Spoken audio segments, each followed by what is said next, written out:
We often hear about the Hittites, the Egyptians, or the Mycenaeans when we speak of the ancient world. But scattered across Anatolia, there was another people. They spoke a different language, built in stone, fought in the same wars, and yet their story was nearly erased. Who were they?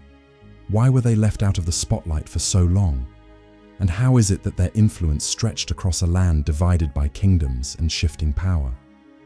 This is the story of the Luwians, a civilization once thought peripheral, now revealing just how central they may have been to the ancient world. Long before the rise of classical empires, in the highlands and lowlands of Anatolia, a lesser-known people quietly shaped the course of ancient history. They were the Luwians, neighbors to the mighty Hittites, speakers of one of the oldest Indo-European languages ever written, and heirs to a tradition that would echo across centuries. But while the names of Egyptians and Babylonians are etched into textbooks, the Luwians faded into obscurity, only to be slowly pieced together again by archaeology. The story begins in the 3rd millennium BCE in the patchwork of cultures that covered western and southern Anatolia. The Luwians were not yet a unified force. Rather, they were scattered across city-states, speaking a dialect distinct from their Hittite cousins to the north. Over time, their language, Luwian, began appearing in cuneiform inscriptions, marking their presence alongside the growing influence of the Hittites. It's believed the Luwians were already settled in Anatolia before the Hittite expansion.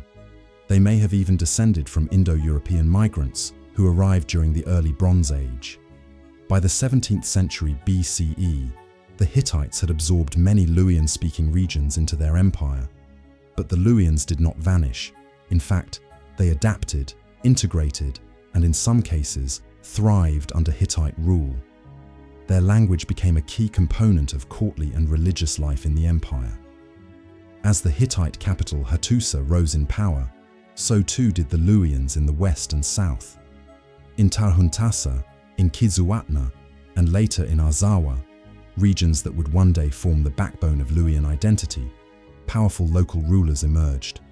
These Luwian polities were not mere vassals. They were competitors, sometimes allies, sometimes rivals. And when the Hittite Empire began to fracture, the Luwians were ready to step into the vacuum. As the 13th century BCE unfolded, the Hittite Empire, once the dominant power of Anatolia, began to strain under the weight of internal divisions, foreign threats, and political unrest. In the shadows of this decline, the western and southern fringes of the empire stirred with new ambition. Here, Luwian-speaking kingdoms, once quiet under Hittite control, began asserting their independence. Arzawa, in the west, once viewed as a rebellious province, had become a flourishing center of trade and power. Further south, in Kizuatna, the lines between Luwian and Hittite culture blurred, producing a hybrid identity rooted in both traditions. And to the southeast, the kingdom of Tarhuntassa had emerged as a major player. Once chosen as a secondary capital of the Hittite world, it grew increasingly autonomous and Luwian. These regions weren't merely surviving the fall of the Hittites, they were evolving. Luwian rulers began commissioning inscriptions in a distinct hieroglyphic script, separate from the cuneiform system of the Hittites. These hieroglyphic Luwian texts, carved into stone monuments and boundary markers, told stories of kings, gods, battles, and alliances. They named new rulers, Kupanta Kurunta, Wapalawa, and others, whose names are unfamiliar to most, yet who once commanded armies and built cities. This was a time of flux, but also of opportunity. As the great powers of the Bronze Age collapsed, Mycenae, Ugarit, Hatti, the Luwians were among those who survived the storm. In the aftermath, new states appeared across southern Anatolia and northern Syria. Historians today call them the Neo-Hittite kingdoms, but many of these so-called Hittite states were, in truth, Luwian at heart. Their languages, their gods, their writing, all bore the mark of Luwian heritage. Among them were Carchemish, Melid, Tabal, and Tuwana. a web of fortified cities and royal courts that kept the old Anatolian traditions alive. But the world was changing fast. To the east, the Assyrians were rising. To the west, Greek city-states would soon begin stirring. And these small, resilient Luwian kingdoms were about to find themselves caught between giants once more. By the 9th century BCE, the Neo-Hittite, or rather Luwian kingdoms, stood like scattered embers of a once glowing Anatolian fire. Independent, yes, but fragile. Their cities thrived for a time. Carchemish, with its monumental gates and sprawling palaces, became a cultural and political hub. Tuwana, ruled by the House of Warpalawa, forged trade links and maintained internal order. In Tabal, a patchwork of principalities vied for influence. These cities still honored storm gods and sun deities. Their stone inscriptions still recorded royal conquests and divine favor. But on the horizon loomed a new storm: Assyria. The kings of Assyria, relentless and militaristic, had set their sights westward. Their empire was expanding, brick by brick, spear by spear, and the Luwian kingdoms, scattered and ununified, were in the way. One by one, Assyrian armies marched into Anatolia. Their records, carved into tablets and palace walls, speak of campaigns against cities like Kumu, Gurgum, and Kwe. These weren't minor skirmishes. They were calculated conquests. Iron meets stone. Yet the Luwians resisted. Some kings paid tribute to buy time. Others allied with rival powers like Urartu. Some fought to the bitter end.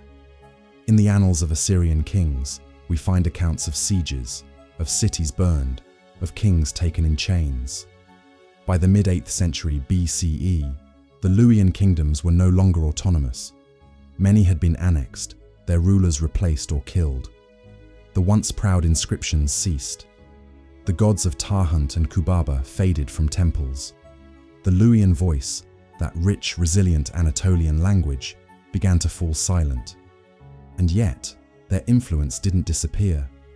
Luwian deities were absorbed into wider pantheons. Their art and architecture echoed through time, and some inscriptions, left forgotten on remote stone slabs, would wait nearly 3,000 years to be read again. The fall of the Luwians wasn't marked by a single battle, but by a slow erosion, one that turned vibrant city-states into footnotes in foreign chronicles. But the story isn't over yet. Next, we uncover the modern rediscovery of the Luwians and the remarkable clues they left behind, hidden beneath layers of earth, waiting to be found. For centuries, the Luwians were ghosts in the historical record. Their names absent from Greek texts, their stories untold by Roman scribes. Buried under layers of soil, stone, and silence, their cities faded from maps, and their language from memory. But in the 19th century, that silence began to break. As European archaeologists explored the ruins of Anatolia, they stumbled upon strange inscriptions, lines of symbols carved into stone in a direction unfamiliar, from right to left. These were not cuneiform, nor hieroglyphs in the Egyptian sense, but something unique, something long forgotten. This was Luwian hieroglyphic script, a writing system used by rulers and officials to commemorate victories, rituals, and royal lineage. The most famous of these discoveries was the monumental inscription at Karatepe, unearthed in the 1940s. Here, a bilingual text in both Luwian hieroglyphs and Phoenician script finally cracked the code, allowing linguists to piece together the sounds of this lost language. But it wasn't just writing. Cities like Carchemish, Hattusa, Arslantepe, and Tel Tayanat yielded more than broken walls. They offered statues, steles, gates, and entire archives. Slowly, archaeologists began to realize the truth. The Luwians weren't a minor people in the shadows of the Hittites or Assyrians. They were a civilization in their own right, with their own kings, their own myths, their own complex political systems. And it went further. Some scholars, like the controversial Swiss historian Eberhard Zanger, have suggested that the Luwians may have played a central role in the collapse of the Bronze Age civilizations, perhaps uniting into a powerful Western coalition that struck down old empires. While this theory remains debated, it adds a compelling twist. The idea that the Luwians didn't just survive the fall of Hatti, they may have helped cause it. Today, traces of the Luwians remain scattered across Turkey and northern Syria. They survive in rock reliefs, in half-legible inscriptions, in museum exhibits, and in the memories of the stones they left behind. Their story isn't as widely known as the Greeks, the Egyptians, or the Sumerians, but it is just as rich and just as important. A civilization that emerged in the wake of collapse, thrived in the margins of empires, and then vanished again, until we were ready to find them. Their names are hard to pronounce, their ruins often ignored. But the Luwians were no footnote. They were builders, warriors, scribes, and survivors. In the long, winding story of human civilization, their chapter is finally being read again. Thanks for watching, and let me know which ancient world you want to explore next.